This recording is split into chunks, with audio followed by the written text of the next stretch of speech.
Bom, galera, então o iter criminis tem 4 fases. Primeira fase, a cogitação. Segunda fase, os atos preparatórios. Terceira fase, os atos executórios. Quarta fase, consumação. Se tivesse uma quinta fase, o nome dessa fase seria exaurimento. Lembrando que não existe 5 fases do iter criminis apenas 4 fases. Voltamos para a aula. Bom, excludente de ilicitude, como você viu, está no artigo 23 do Código Penal, estado de necessidade, legítima defesa, estrito cumprimento do dever legal e exercício regular de um direito. O que não está na lei é quando a pessoa dá autorização para outra praticar lesão corporal, como tatuagem, como furar seu corpo no piercing, como fazer lesão corporal para fazer uma cirurgia plástica. Então aí é quando você tem o aceite ali do sujeito passivo. Isso não está na lei, mas é bom você colocar aí no seu caderno. Culpável. O crime, como você vê, é a teoria tripartite. Fato típico, ilícito e culpável. Da culpabilidade, você tem a imputabilidade, que é quando a pessoa faz aniversário, faz 18 anos de idade, ela se torna imputável, ou seja, ela pode responder pelo crime. Consciência potencial da ilicitude. Então ela tem noção, ela sabe do que está fazendo, ela tem consciência da ilicitude. Inexigibilidade de conduta diversa. Quando se é inexigível que a pessoa tenha outra conduta. Então vimos que a coação moral irresistível, ela vai excluir a pena, é um excludente de culpabilidade, e está na exigibilidade de conduta diversa, ok? Bom, galera, então vamos ver o que está no nosso material que eu preparei para você, que é o seu PDF. Teoria geral do crime, temos o conceito formal do crime, que é toda conduta que atenta contra a lei penal. Material, realização de fato descrito na lei que viola os bens jurídicos importantes.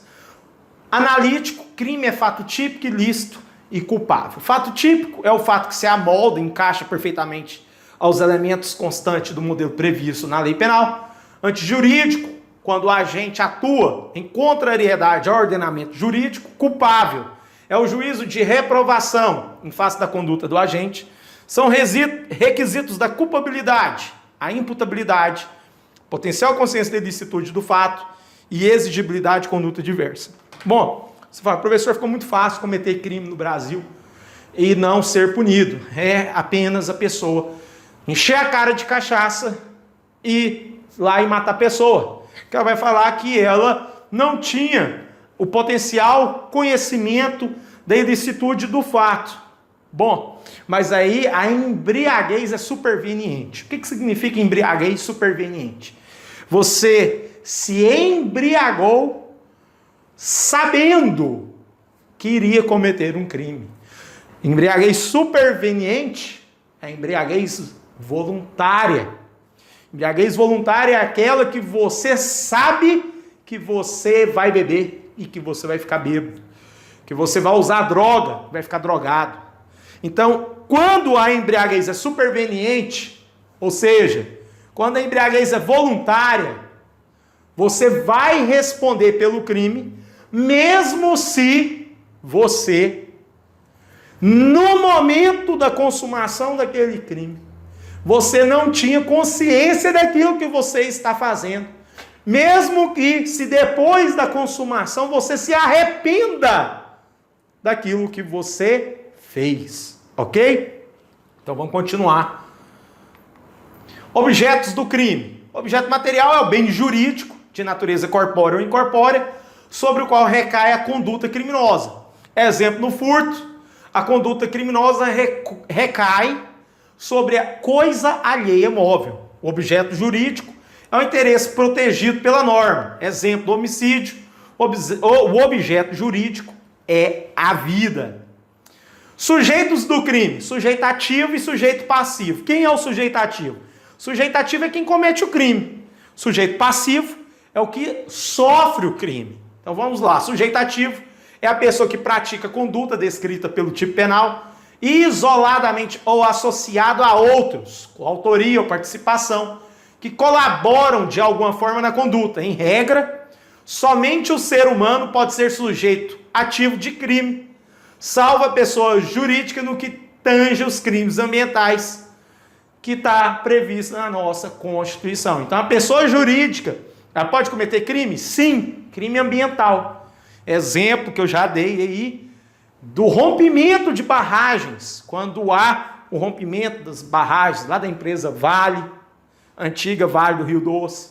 Então, tem o crime ambiental. E não só a pessoa jurídica é penalizada, a pessoa física também.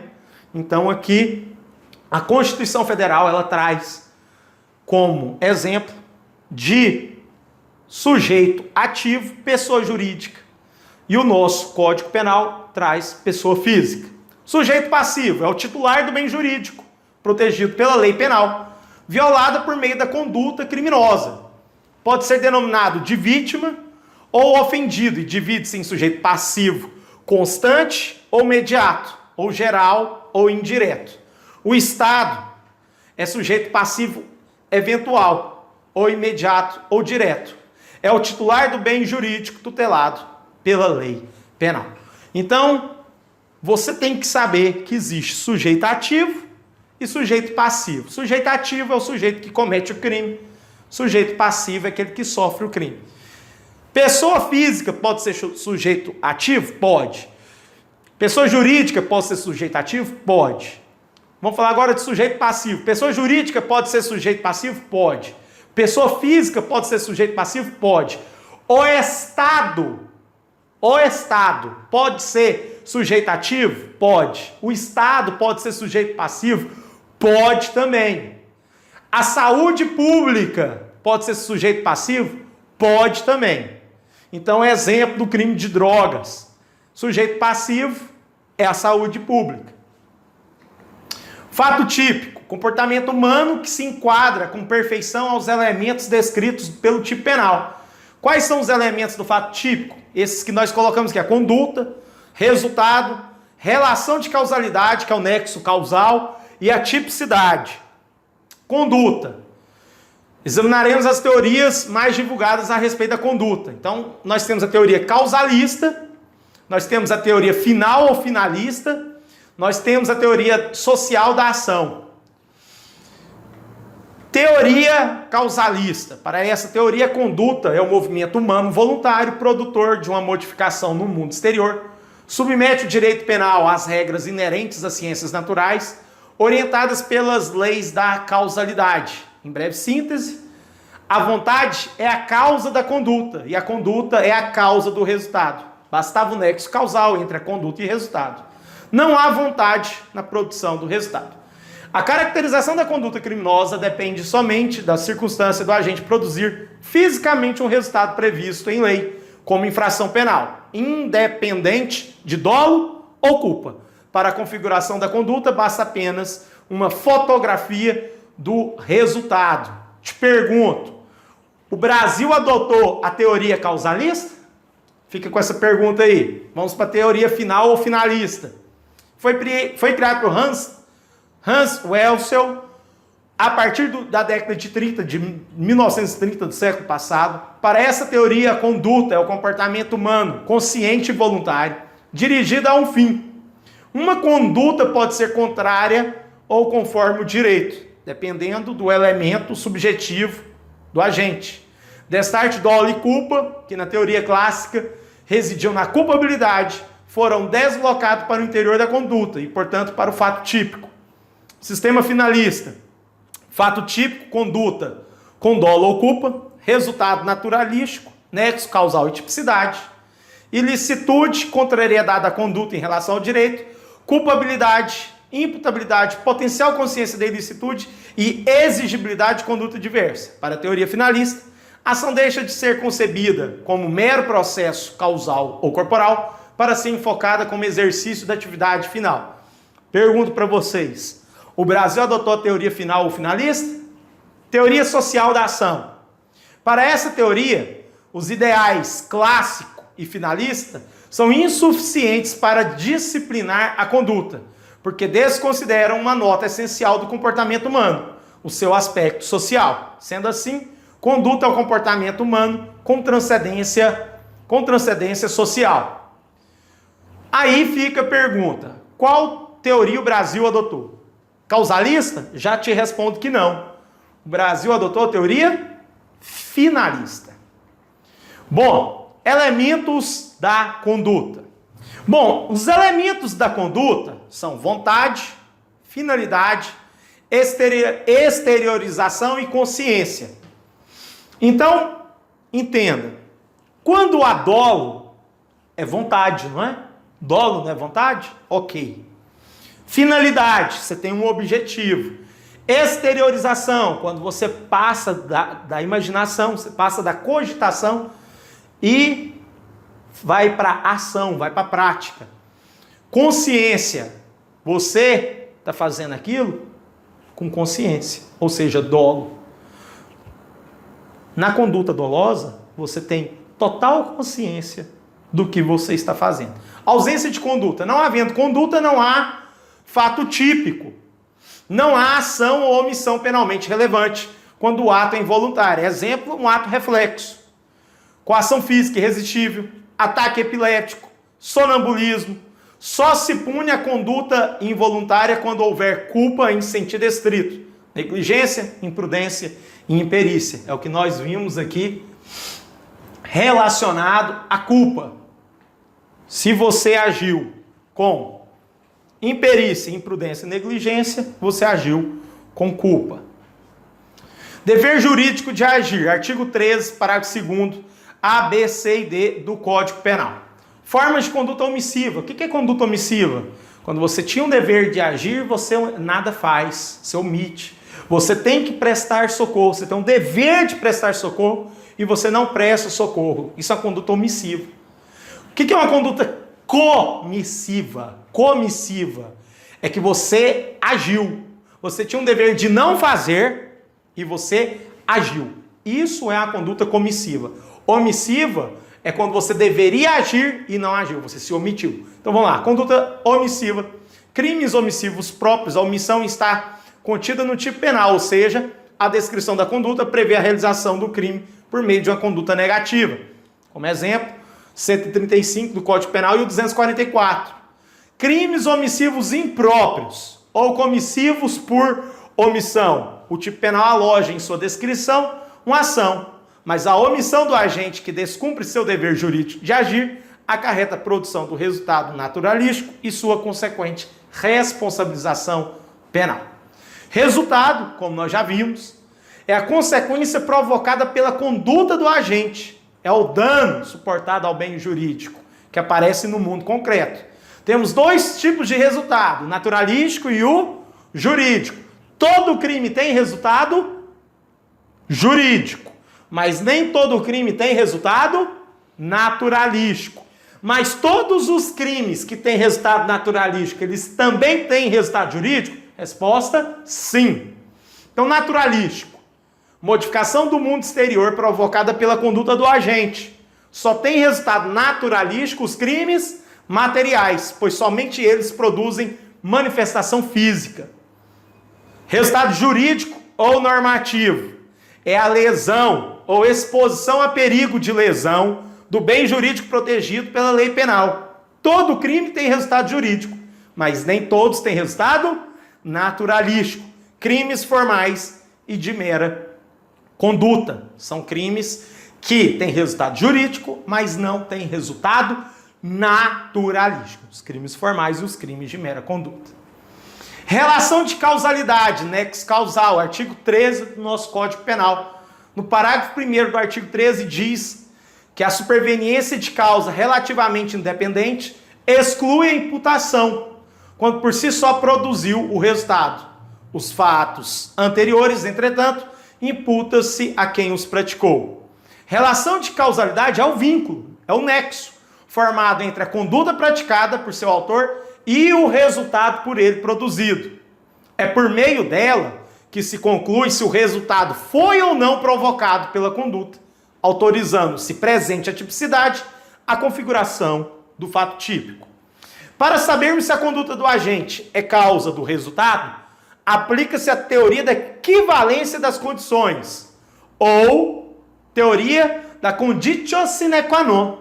Segundo essa teoria, causa é todo fato humano sem o qual o resultado não teria ocorrido quando e como ocorreu. Com causa, parágrafo 1º do artigo 3º, do artigo 13, parágrafo 1º do artigo 13 do Código Penal. Com causa é a convergência de uma causa externa à vontade do autor da conduta, influindo na produção do resultado naturalístico, por ele desejado, e posicionando-se paralelamente ao seu comportamento comissivo ou omissivo. Lembrando que comissivo é quando você agiu e não devia agir, o omissivo é quando você não age e deveria ter agido. Quando absolutamente independente, seja pré-existente, concomitante ou superveniente, rompe o nexo causal, pois não se originaram da conduta do agente, produzindo por si só resultado naturalístico. Exemplo, A efetua disparos de arma de fogo contra B, atingindo em regiões vitais. O exame necroscópico conclui ter sido a morte provocada por envenenamento anterior efetuado por C. Neste caso, A não responde por nada. Neste caso é um exemplo de crime impossível, porque a conduta de A não tem nexo, não deu a causa para o resultado morte, e sim uma conduta anterior àquela, o envenenamento. Então quem vai responder por homicídio? O C. O A não responde por nada, crime impossível. Quando a concausa for superveniente, relativamente independente, a imputação é excluída quando por si só produziu o resultado. Os fatos anteriores, entretanto, imputam-se a quem os praticou. Falar o exemplo da ambulância e da infecção hospitalar. O que é esse exemplo? Você deu um tiro em outra pessoa.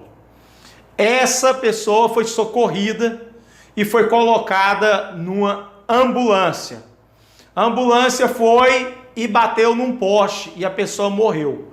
Você deu causa para a morte. Por que você deu causa para a morte? Porque se você não tivesse dado os tiros, disparado contra aquela pessoa, ela não precisava de estar dentro da ambulância. Então, mesmo assim, mesmo a pessoa ter morrido por um acidente de trânsito, ela estava indo para o hospital ser socorrida por disparo de arma de fogo. Você vai responder pelo homicídio. Agora, suponhamos, eu vou mudar essa situação de infecção hospitalar e vou mudar para uma questão que o hospital desabou. Suponhamos que você deu os disparos lá, a pessoa foi socorrida, e aí ela foi levada para o hospital e ela ficou alguns meses lá no hospital, já estava para dar alta, já estava para receber alta, estava tranquilo. Porém, houve ali uma falha na engenharia, na estrutura do hospital, falta de manutenção no hospital, e a laje do quarto da pessoa desabou e esmagou a pessoa. Neste caso, você não vai responder. Porque apesar de você ter dado causa para a pessoa ter ido para o hospital, o fato dela ter morrido, a culpa não é sua. Porque aí é responsabilidade do Estado ter um hospital ali de qualidade. O fato de ter caído uma laje, ou o fato dela ter pego uma infecção hospitalar, que é o exemplo que eu ia dar, era da infecção hospitalar. A responsabilidade não é sua. A responsabilidade é do Estado. Então há uma diferença aí. Se no seu concurso público, der um exemplo que você disparou a arma de fogo, a ambulância foi resgatar a pessoa e teve um acidente ali na rua, você vai responder pelo crime de homicídio. A pessoa morreu. Se falar que a pessoa chegou no hospital e pegou uma infecção hospitalar e morreu por causa da infecção hospitalar, Ou que a laje desabou, a pessoa morreu esmagada. Não foi por causa do disparo de arma de fogo. Foi por falta ali de um cuidado, de um dever do que o Estado tem com a manutenção. Então, você tem que prestar muita atenção nessa diferença, porque isso a banca adora colocar no seu concurso. Galera, vamos falar de tipicidade. Tipicidade é a perfeita adequação entre o fato e a descrição na lei. Resulta do princípio da reserva legal. A tipicidade é indiciária à ilicitude. Então, estamos aqui nos elementos do fato típico.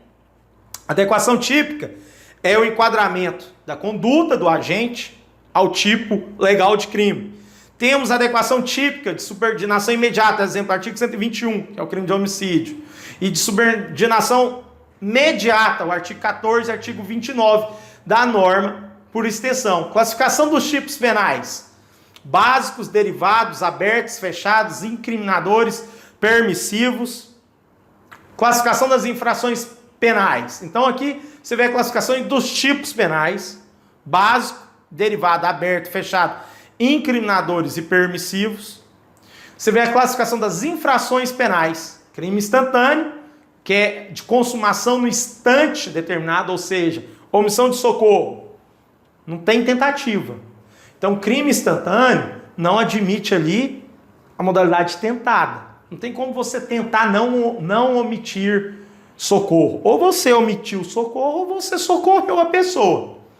Crime instantâneo de efeito permanente: os efeitos subsistem após a consumação, independente da vontade do agente.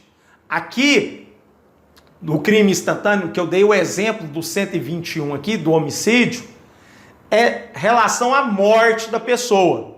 Então, o efeito morte é permanente. O efeito morte é permanente. Crime permanente é aquele que se protrai ao tempo. É aquele que em qualquer segundo o crime pode ser dado prisão em flagrante. Pode ser dada voz de prisão em flagrante. Então, o crime permanente, ele se protrai ao tempo. Tráfico de drogas é um exemplo de crime permanente. Outro exemplo de crime permanente é o sequestro. Então, você vai ver que qualquer segundo, a conduta foi só uma. Ele foi lá e comprou a droga naquele dia.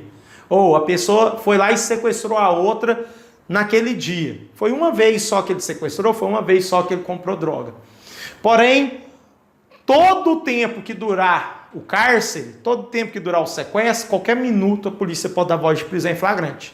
Da mesma forma, qualquer momento que a pessoa tiver com a droga depositada em depósito, qualquer minuto pode ser dada a voz de prisão em flagrante também. Crime comissivo, praticado mediante uma ação. Você foi lá e matou, você foi lá e comprou drogas. Então, uma ação, comissivo. Omissivo, uma omissão, você deveria socorrer e não socorreu. Crime próprio, uma condição especial do agente. Exemplo de crime próprio aí, crimes de funcionário público. Então, crime contra a administração pública feita por um funcionário público. Exemplo, corrupção passiva. Então, é um exemplo, né, que é o artigo 312 do Código Penal, corrupção passiva. É um exemplo de crime próprio de funcionário público, ok? E que precisa de uma adequação, de uma condição especial do agente, que é ser funcionário público. O que eu quero fazer observação aqui é que crime próprio, ele admite coautoria. Crime próprio, ele admite uma coparticipação. Crime próprio é diferente de crime de mão própria. Então você tem os crimes comuns, que pode ser qualquer tipo de pessoa. Qualquer tipo de pessoa pode cometer, a pessoa jurídica pode cometer, pessoa física, quem é servidor público pode cometer, quem não é servidor público pode cometer. Isso é um crime comum. Você tem um crime próprio, que aí depende de algum pré-requisito. Crime próprio de funcionário público tem que ser funcionário público, porém admite coautoria, a depender do caso concreto. Então, suponhamos que você vai com seu primo, você é funcionário público, passou no concurso público, amém? Você foi lá no órgão onde você trabalha e levou o seu primo. Os dois entraram lá no estabelecimento com a mochila e furtaram todos os notebooks ali daquele prédio, daquele departamento. Aí você fez um crime próprio de funcionário público junto com uma pessoa que não é funcionária pública. Quando os dois agiram juntos, o seu primo, que não tem as facilidades que você tem de ser funcionário público, de poder entrar e sair com facilidade, porque o vigia te conhece, tem um crachazinho, ele entrou com a facilidade porque você é funcionário público. Entrou junto com você. Se ele tivesse entrado sozinho, ele teria que arrombar a porta, ele teria que pular um muro, teria que pular uma grade, uma cerca elétrica. Então, quando uma pessoa que não é funcionária pública age junto com a pessoa que é funcionária pública, os dois ali tiveram a mesma facilidade. Então pensa bem, se seu primo chegasse para furtar o prédio lá, suponhamos que você está trabalhando no fórum da sociedade, você é funcionário público trabalhando no fórum. Seu primo vai furtar ali uns notebooks, ele vai sozinho furtar os notebooks. Ele vai ter que escapar da segurança. Tem um vigia lá, tem a segurança. Ele vai ter que pular ali a grade, vai ter que arrombar a porta, ele não tem chave, não tem acesso. Então tem uma dificuldade maior. Neste caso, ele não vai cometer um crime próprio de funcionário público. Agora, quando ele entra pela porta da frente, não precisa de arrombar nada. Ele entra junto com você, teve as facilidades que você teve. Vocês dois agiram juntos. Aí, vocês dois estão sendo coautores do crime. Então, crime próprio admite coautoria, diferente de crime de mão própria. Crime de mão própria não admite coautoria. Eu gosto muito de dar dois exemplos. Crime de mão própria do falso testemunho. Quando você faz o falso testemunho, é só você que está falando perante o juiz. Não tem outra pessoa falando junto com você perante o juiz, coisa que não é verdade. Está dando falso testemunho. Então é um crime de mão própria. Só você pode cometer esse crime. Outro exemplo de crime de mão própria é o reingresso de estrangeiro expulso no país.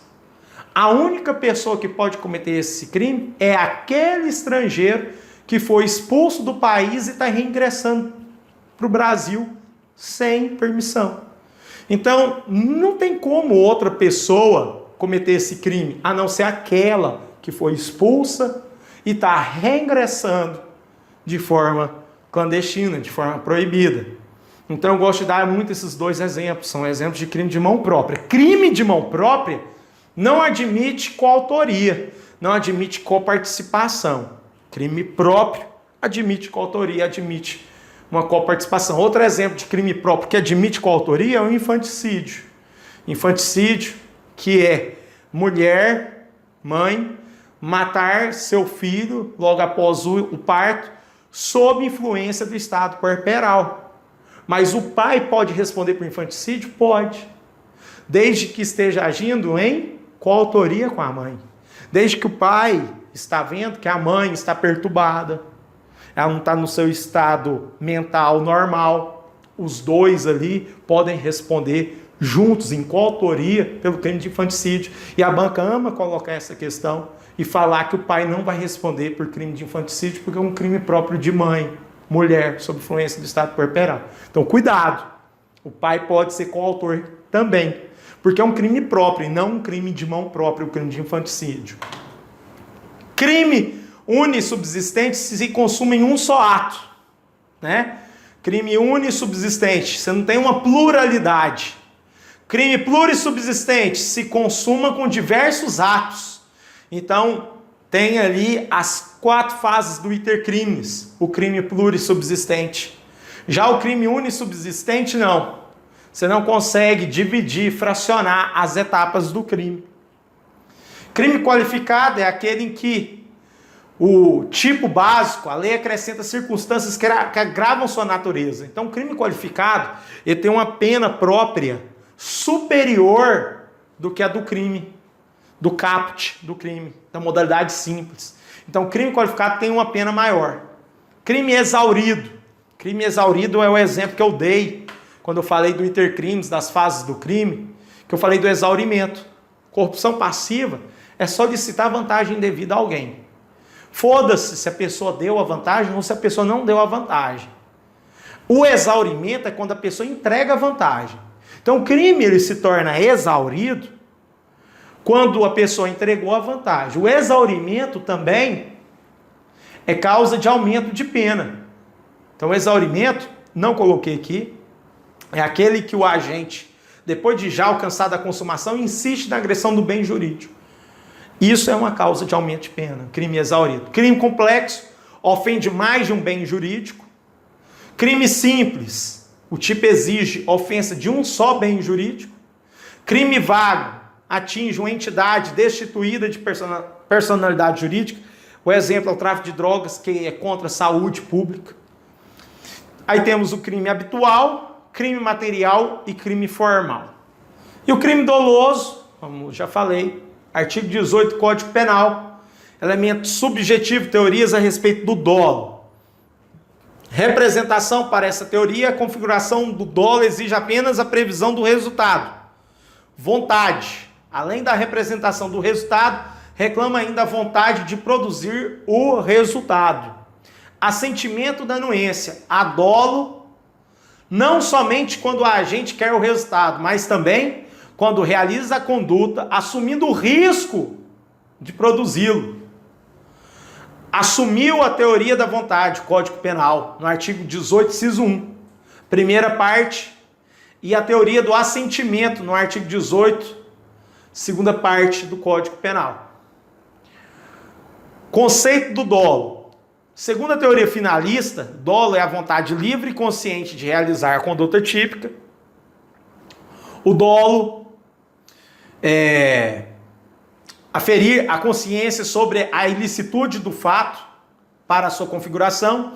A consciência da ilicitude do fato pertence à culpabilidade. Bom, o dolo, aqui você tem a teoria do foda-se e a teoria do fudeu. Então aqui a gente tem o dolo eventual e você tem o crime préter-doloso. O dolo eventual é quando você assumiu o risco. Então é o dolo eventual. Você assumiu o risco.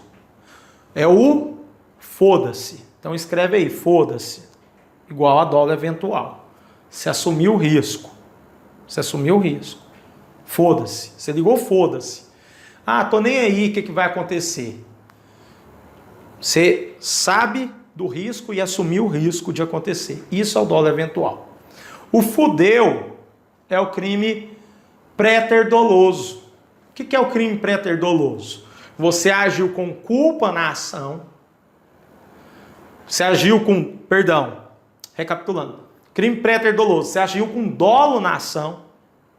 Então eu quero um exemplo, eu quero dar um soco em você, quero causar lesão corporal. Eu vou lá e dou um soco na sua cara. Então eu agi com dolo, na ação, dei um soco na sua cara. Só que aí você foi cair e bateu a cabeça na quina da cadeira. Quando você bateu a cabeça na quina da cadeira, você morreu. O resultado, morte, já não era aquilo que eu queria. Então isso é por culpa. O resultado foi pior do que aquele que eu pretendia. Esse aí é o fudeu. Vixe, fudeu. Então eu dou um soco, eu quero dar lesão corporal, eu não quero matar. Qual é o meu dolo? Meu dolo é de gerar lesão corporal. Então eu vou e dou um golpe no seu rosto, te dou um soco. Só que quando você vai cair, você bate a cabeça na quina da cadeira ou da mesa, e você vem a óbito. Então o resultado, morte, é pior do que aquele que eu pretendia. Isso se chama crime préter-doloso. Crime préter-doloso é quando o resultado é pior do que aquele que eu pretendia. Então eu agi com dolo na ação, mas eu vou responder por culpa no resultado. Então, o exemplo que eu dei foi da lesão corporal. Eu quero te dar um murro na cara e você cai e morre. Crime préter-doloso. Eu agi com dolo na ação, Mas eu vou responder com culpa no resultado, porque eu não previa aquele resultado. Eu não desejava aquele resultado. Esse é o fudeu. Esse é o fudeu. O foda-se é quando você prevê o resultado e você liga o foda-se, você não tá nem aí. Você vai responder por dolo. No dolo eventual, você vai responder por dolo. Você agiu na ação com dolo e com ação no resultado dolo, dolo eventual. No préter doloso, você agiu com dolo na ação, mas vai responder por culpa no resultado.